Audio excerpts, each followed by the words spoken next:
I remember the days way back when I was a child. There was a monster in my closet. Scared to open the doors, afraid of what might be there. There was a monster in my closet. Like an evil monkey, he hunted me and watched my every move. Afraid to tell my mom what was going on, I sat back in silence. There was a monster in my closet. He only came out at night, afraid to show the sun his face. If he did, dogs would bark, birds would chirp, and sirens would sound. And then there was the darkness. There's a monster in my closet. Trying to run away, hiding under the covers, but nothing can stop him. I try to hide in his domain, but he has removed the door. So where will I go? There's a monster in my closet.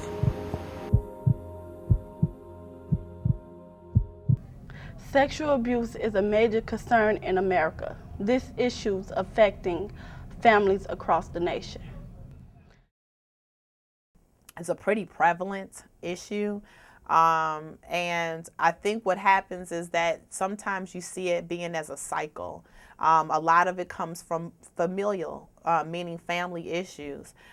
Usually the perpetrator is somebody who's lived in a household. 90% of child sexual abuse happens with people you know. I mean, I think that definitely at the root of child sexual abuse is a history of it.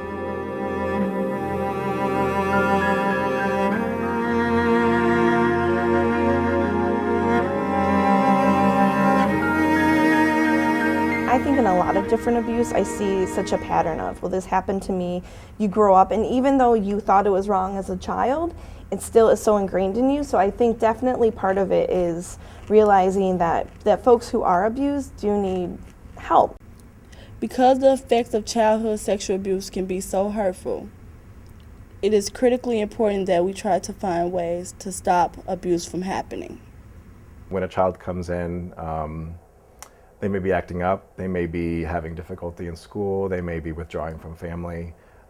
There's maybe some suspicion that there's some stuff going on, but sometimes you don't know. And sometimes things that kids show in terms of reactions to sexual abuse looks like other things too. I mean, it could be other stuff going on in their life. I mean, it ranges because working with teens versus working with children are different where they are developmentally.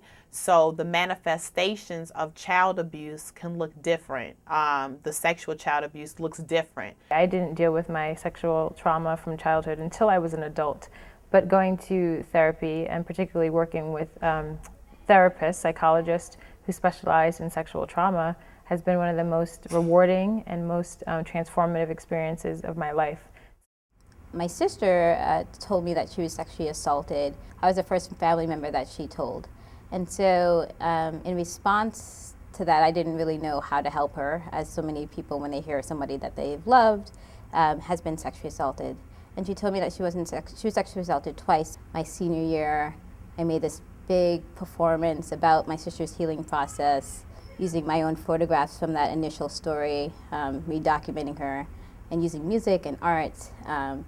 And now me and my sister, we started a nonprofit together, and we've used that story, and we've gone to over 100 different colleges and universities, like talking about her healing process, but how to end sexual violence, which I think we often don't talk about, like the healing process. Sometimes we talk about the assault itself, but not how people have to put the pieces back together after something like that has happened.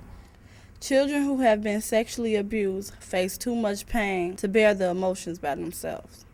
Because children don't have this level of verbal sophistication that adults have, art therapy is one of the primary mediums to use with young people or young children because of their verbal ability, right? So a child might not be able to say how something makes them feel, but if you have them draw it and you talk about that, then you can get a lot of different ideas, and you can both diagnose children through that, but also help them heal. As a diagnostic tool, it's helpful to watch what they do with their toys or in their art if they do art therapy. In terms of treatment, a lot of times I've used puppets, and kind of that's a safer way to kind of talk about things that are uncomfortable. Usually it goes unnoticed because usually the victim is scared to even share what has happened. What happens, especially in the school system, you pick up on behaviors, whether it's the child or the adolescent, that gives you kind of a clue that something has happened, that kind of opens up the doors to have further conversation about what may be triggering that child to have, to behave in such a way. If you're a young person and you haven't heard anyone else even mention that this is happening, you're probably feeling like you're the only person. So I think just getting awareness out, starting to talk about it, having a dialogue around these issues, and letting young people know this is not okay. If this is happening to you, you can come forward, you can talk about it. We just have to start having these honest talks about it, right? Like we have to break those silences. We have to believe survivors once they tell their stories about being sexually assaulted. Schools and communities can build awareness for preventing child sexual abuse by talking about it and being able to have it not feel like it's something that is shameful, creating space for kids to go, whether it's groups, and not just that for survivors, I mean even just groups for kids who want to go and talk about something happening in their home. Childhood sexual abuse isn't a topic that is often discussed, especially with children. In order to prevent childhood sexual abuse, children should be more aware and more knowledgeable about this topic.